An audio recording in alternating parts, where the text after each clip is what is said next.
राजधानी भोपाल स्थित भाजपा मुख्यालय को तोड़ने के फैसले का विरोध शुरू हो गया है। बीजेपी के वरिष्ठ नेता और पूर्व सांसद रघुनंदन शर्मा ने पार्टी के इस फैसले के खिलाफ मोर्चा खोल दिया है। उन्होंने भाजपा के राष्ट्रीय अध्यक्ष जेपी नड्डा को पत्र लिखकर कहा है कि जैसे पागल हाथी अपनी ही सेना को कुचलने लगता है, ये उसी तरह की बात है। उन्होंने तर्क दिया कि सैकड़ों कार्यकर्ताओं ने पेट काटकर इस कार्यालय के निर्माण में योगदान दिया है। जेपी नड्डा को संबोधित 3 के पत्र में रघुनंदन शर्मा ने लिखा कि वीडी शर्मा ने मुझे बताया कि भोपाल में भाजपा कार्यालय दीनदयाल परिसर को ध्वस्त किया जा रहा है। ये सुनकर मैं हतप्रभ रह गया। देश में अभी अलगाववादी, आतंकवादी एवं जघन्य अपराध करने वाले अपराधी अथवा अतिक्रमणकारियों के भवनों पर बुलडोजर चल रहा है, किंतु बीजेपी कार्य पर बुलडोजर चले तो हृदय कांप जाता है कि हमारा कार्यालय उपरोक्त में से किसी श्रेणी में आता है।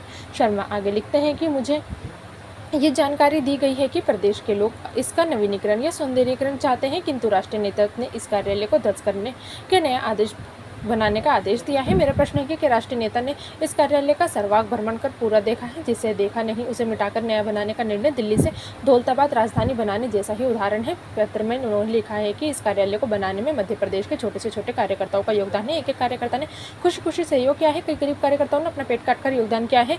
कुशाभाऊ ठाकरे, प्यारेलाल खंडेवाल, नारायण प्रसाद गुप्ता, वीरेंद्र कुमार लेचा, सुंदरलाल पटवा, कैलाश चंद्र जोशी जैसे अनेक नेताओं का सपना था कि राजधानी में अपना कार्यालय बने। उसी सपने का मूर्त रूप है दीनदयाल परिसर। ये उन तपस्वियों का स्मारक है। इस स्मारक को तोड़ना अनेक समर्पित एवं निष्ठावान कार्यकर्ताओं के हृदय पर पत्थर मारने जैसा है। ऐसा कोई कार्य पत्थर जैसे कठोर हृदय का व्यक्ति ही कर सकता है। उन्होंने ये भी लिखा कि फैसला लेने से पहले वरिष्ठ कार्यकर्ता जैसे सुमित्रा महाजन, विक्रम वर्मा, हिम्मत कोठारी, मेघराज जैन, रघुनंदन शर्मा, भंवर सिंह शेखावत, माखन सिंह चौहान में से किसी से भी परामर्श नहीं लिया गया है। ये दीनदयाल परिसर शुभ है। इसमें कार्यालय आने के बाद हम विधानसभा, लोकसभा, ऊपर नीचे सब संस्थाओं में विजयी होते रहे हैं। इस कार्यालय को ध्वस्त करना हजारों कार्यकर्ताओं की भावनाओं का दमन है। आप जिले जिले में जाकर तो पूछिए, कोई नहीं चाहता देश में सबसे बड़े सुंदर कार्यालय को तोड़ा जाए। दीनदयाल परिसर के निर्माण का मैं ऐसा साक्षी हूँ जिसकी आंखों के सामने नींव से लेकर शिखर तक का निर्माण हुआ है। उन्होंने आगे लिखा कि मैं स्वयं रात भर जागा हूँ। कई बार 5 बजे से 12 बजे तक हम लोग काम में लगे रहते थे। नीमच फैक्ट्री से सस्ती सीमेंट लाना, इंदौर से सीधे स्टील फैक्ट्री से स्टील लाना, आप लोग इसी की कल्पना भी नहीं कर सकते। हमने झोपड़ीनुमा कमरों में बैठकर विशाल संगठन खड़ा किया है। दिल्ली में हमने भले ही विशाल राजमहल जैसा कार्यालय का निर्माण किया, किंतु वहाँ संगठन सिकुड़ गया। विधानसभा में अब 2-2 बार 2.5 की संख्या पार नहीं कर पाए। को छोटे कार्यालय में विशाल हृदय के विराट भावनाओं के कार्यकर्ताओं के मध्यम से बृहद संगठन हुआ है। बड़े भवनों में बैठकर छोटे हृदय से संगठन भी बड़ा कर लेंगे, ये सोच असफल हुई। चने खाकर निरंतर अभावग्रस्त जान सामान्य का मान जीतने वाले कार्यकर्ता गढ़ झोपड़ी में बैठकर भी अजय पताका फहराने में असमर्थ है।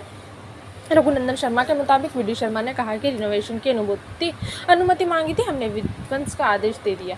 ऐसा ना हो कि इसके अपरिवक्त निर्णय का विरोध करने के लिए कार्यकर्ताओं को बुलडोजर के सामने छाती अड़ाकर खड़ा होना पड़े। इसे गिराने का कार्य ना करो तो ही अच्छा है। युद्ध में जब हाथी पागल हो जाता है तो अपनी ही सेना को कुचलने लगता है। हम भी अपनी ही पार्टी कार्यालय को अपने हाथों से तोड़ने का दूषित विचार मन में ला रहे हैं। आपके पास अद्भुत धन संपदा सचित हो गई है तो आप घास में ही नई भूमि खरीद कर विशाल नया कार्यालय बनवा सकते हैं।